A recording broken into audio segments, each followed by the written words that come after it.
السلام عليكم، مرحبا بكم في فيديو جديد من فيديوهات اللي خصصناها لدراسة وراثة الساكنة، وهي الفيديو رقم 7. وفي هذا الفيديو غادي نحاولوا أننا ندرسوا انتقال بعض الصفات الوراثية أو انتقال الخبر الوراثي بصفة عامة في حالة مورثة واحدة، وذلك في حالة السيادة التامة.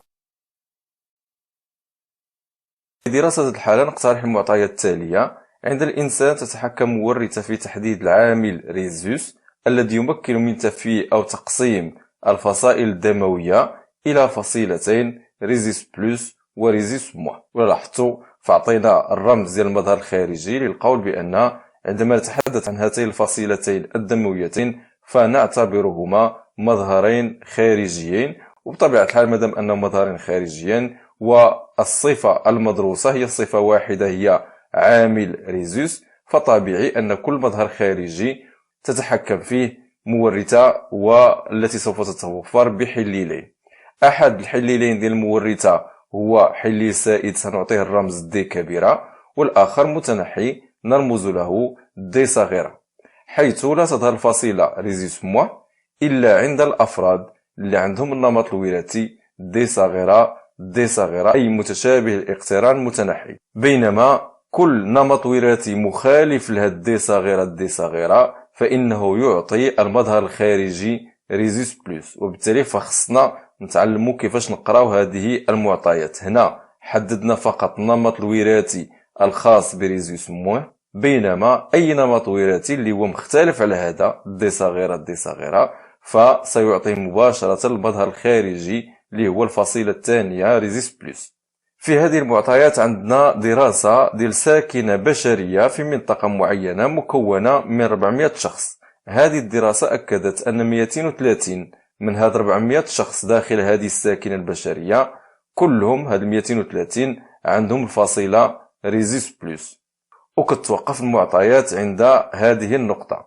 الآن الأسئلة أو الإنجازات اللي مطلوب منا أننا ننجزوها وهي كالتالي. السؤال الأول: باعتبار هذه الساكنة متوازنة، وهذا معطى مهم جدا في وراثة الساكنة، لا عطاونا هاد الساكنة متوازنة فهذا كيسهل علينا الأمور، بحيث أننا مباشرة كنمشيو نفكروا في ما هو مفهوم الساكنة المتوازنة، ثم كيف يمكن استغلال هذا المعطى المهم اللي هو توازن الساكنة. إذا اعتبرنا هذه الساكنة المتوازنة، حدد ترددات كل من الحليلات والأنماط الوراثية المختلفة اللي كاينة داخل هذه الساكنة. السؤال الثاني: حدد نسبة وعدد الأفراد مختلفي الاقتران. وبطبيعة الحال الأفراد مختلفي الاقتران ما يمكنش يكونوا هما هادو اللي عندهم دي صغيرة، بل أنه نمط وراثي اللي هو سيعطي ريزيس بلس. إذن عند تحديد نسبة وعدد أفراد مختلفي الاقتران فغنحدوها انطلاقا من الأفراد اللي عندهم ريزيس بلس. غنبداو بالسؤال الأول: باعتبار هذه الساكنة متوازنة، حدد ترددات كل من الحليلات والأنماط الوراثية. وبطبيعة الحال نحن نحتاج دائما إلى المعطيات اللي هي أن الساكنة التي ندرسها مكونة من 400 فرد، وأن 230 من هؤلاء الأفراد فقط هم اللي عندهم الفصيلة ذات المظهر الخارجي ريزيس بلس. ثم قلنا بأنه هذه الكلمة ديال ساكنة متوازنة، فإلا تعطاتنا الساكنة متوازنة فهذا كيسهل علينا الأمور. علاش؟ لأن ملي كنعرفوا الساكنة متوازنة كنمشيو مباشرة لتطبيق قانون هاردي وينبرغ اللي كيسهل علينا العملية ديال الحصول على الترددات ديال الحليلات من جهة. فكنعرفوا بأن حسب قانون هاردي وينبرغ ترددات الحليلات تبقى ثابتة مهما تعددت الأجيال، وأننا كنخرجوها بشكل سهل، بحيث أن تردد الحليل السائد اللي هو دي كبيرة كنعطيو دائما الرمز بي، تردد الحليل المتنحي الرمز كيو، وترددات الأنماط الوراثية أيضا سهلة اللي هي تردد النمط الوراثي السائد اللي رمزنا ليه دي كبيرة فهو يساوي بي او كاغي. ثم عندنا تردد النمط الوراثي مختلف الاقتران أو ما سميناه الهجين إبغيد دائما يساوي 2 بي كيو، وتردد النمط الوراثي المتنحي والذي عبرنا عنه بريسيسيف أو R يساوي دائما كيو مربع. علما بأنه الجمع بين ترددي الحليلين المختلفين يجب أن يكون مساويا لواحد، والجمع بين الترددات المختلفة ديال الأنماط الوراثية المختلفة اللي هي دي زائد اش زائد ار اللي ولات عندنا الآن حسب قانون هاردي وينبرغ اللي هو جبناه من توازن الساكنة، ولات عندنا هي بي او كاري زائد 2 بي كيو زائد كيو كاري يجب أن تساوي واحد. عندنا إشكال بسيط، وهو أن عندنا فقط اللي عارفينه هو عدد الأفراد اللي عندهم الفصيلة الدموية RH+. شنو هو عدد الأفراد اللي عندهم الفصيلة الدموية RH-، وخا ما عندناش معطيات فهي سهلة. الأفراد اللي عندهم الفصيلة الدموية RH- اللي غنسميو مثلا أو غنرمزو لهم NRH-، أي عدد الأفراد اللي عندهم RH- يساوي ببساطة 400 اللي هو الحصيص أو N بصفة عامة ناقص N ديال الأفراد اللي عندهم ريزيس بلس، وهذه عارفينها اللي هي 230، وبالتالي كيكون عدد الأفراد اللي عندهم ريزيس مباشرة هو 170 فرد. إذا اللي مطلوب منا هو تحديد ترددات الحليلات والأنماط الوراثية، واللي عارفينه هو أن جميع الأفراد اللي عندهم المظهر الخارجي RH- لهم نفس النمط الوراثي المتنحي دي صغيرة دي صغيرة، وأن كل من يخالف هذا النمط الوراثي فمظهره الخارجي هو RH+. شنو هي الأنماط الوراثية المختلفة عند دي صغيرة دي صغيرة؟ بقات عندنا هي دي كبيرة دي كبيرة ودي كبيرة دي صغيرة مختلفة الاقتران. غنجيو الآن لتحديد ترددات ديال الحليلات. دي كبيرة اللي هو الحليل السائد فهي تساوي بي على حساب القانون ديال هاردي وينبرغ، و بي هي ببساطة جذر مربع ديال بي او كاغي، و بي او كاغي هي هذه اللي هي التردد ديال النمط الوراثي السائد، بينما تردد الحليل المتنحي هو يساوي كيو اللي هو جذر مربع ديال كيو او كاغي اللي هي هذه، وهي ببساطة تردد ديال النمط الوراثي المتنحي. كيفاش غنخرجوا الآن تردد ديال هاد الحليل السائد؟ فهو يساوي كما قلنا بي او كاغي اللي هي في الحقيقة اف دي كبيرة دي كبيرة أي سائدة. المشكل اللي عندنا في هاد اف دو دي كبيرة دي كبيرة أننا ما عارفينهاش، لأن المعطيات اللي عندنا ما فيهاش الأنماط الوراثية ولكن فيها فقط المظهر الخارجي RH+. علما بأن اف دي كبيرة اف دي كبيرة إلا زدنا عليها التردد ديال النمط الوراثي دي كبيرة دي صغيرة فهو سيساوي تردد جميع الأفراد اللي عندهم ريزيس بلس، لأن جميع الأفراد اللي عندهم ريزيس بلس عندهم أحد هذين النمطين الوراثيين، إما دي كبيرة دي كبيرة أو دي كبيرة دي صغيرة. فكيبان بأنه لا يمكن أن نستخرج مباشرة التردد ديال الحليل السائد. علاش؟ لأنه يعتمد على هذا النمط الوراثي دي كبيرة دي كبيرة اللي ما عندناش في المعطيات أي معلومة حوله، وعلى العكس عندنا بالنسبة للتردد ديال دي صغيرة اللي هو المتنحي اللي عارفين أنه يساوي أيضا تردد ديال النمط الوراثي المتنحي.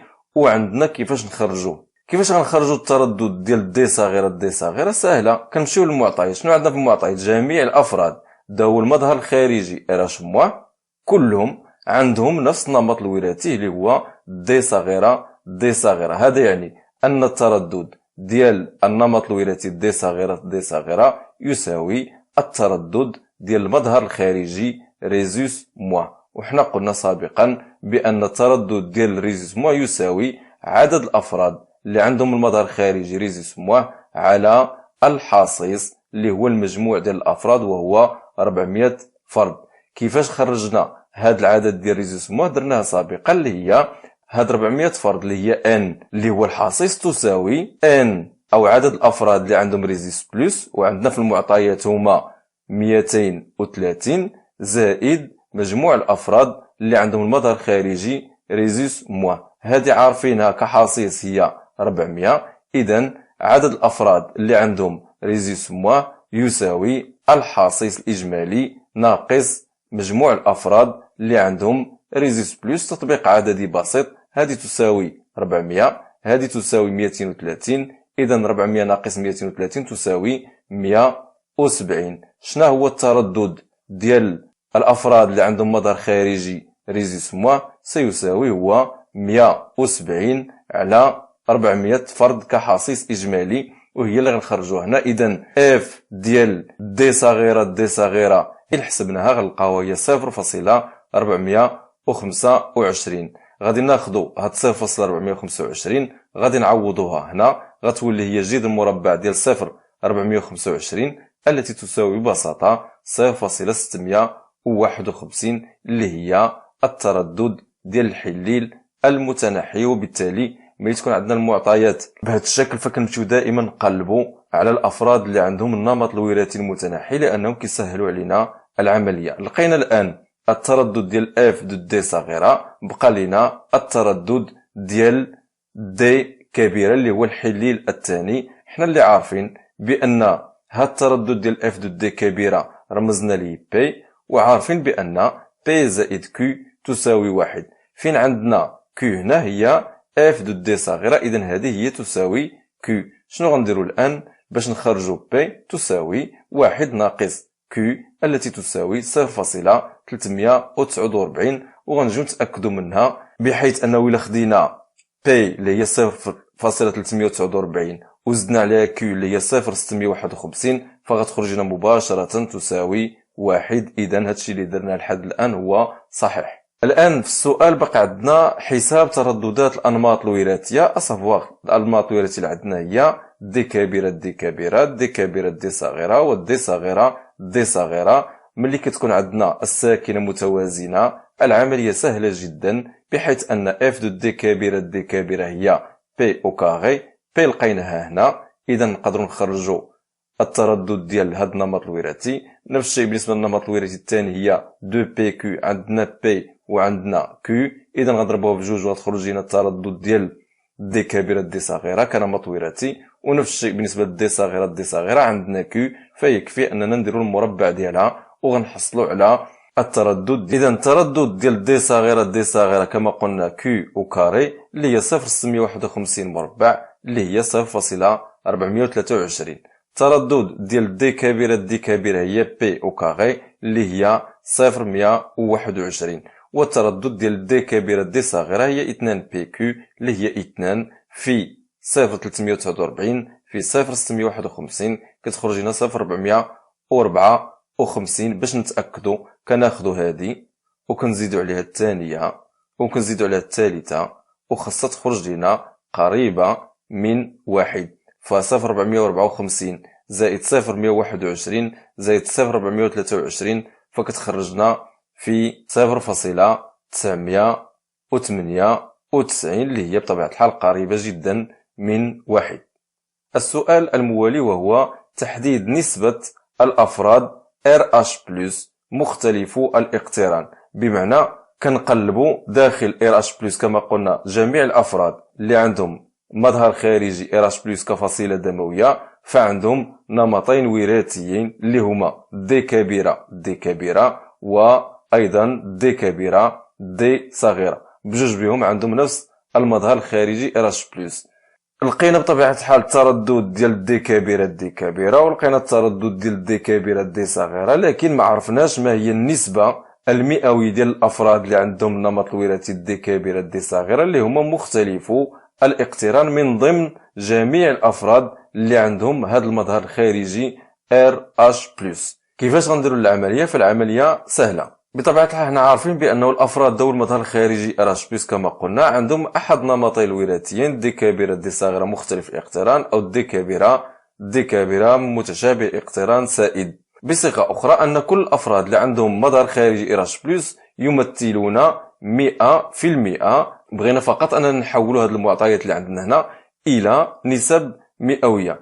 إذن شنو هي النسبة ديال 100%؟ هي مجموع الأفراد اللي عندهم RH+، وهم الأفراد اللي عندهم النمطين الوراثيين دي كبيرة دي صغيرة والدي كبيرة دي كبيرة. إذن تردد دي كبيرة دي كبيرة زائد تردد دي كبيرة دي صغيرة هو النسبة 100%. علاش؟ لأن هاد الجوج هما اللي كيعطيونا المظهر الخارجي RH+، وبالتالي فتردد الأفراد اللي عندهم دي كبيرة دي صغيرة سيكون هو X، أي نسبة الأفراد RH+ مختلفو الاقتران.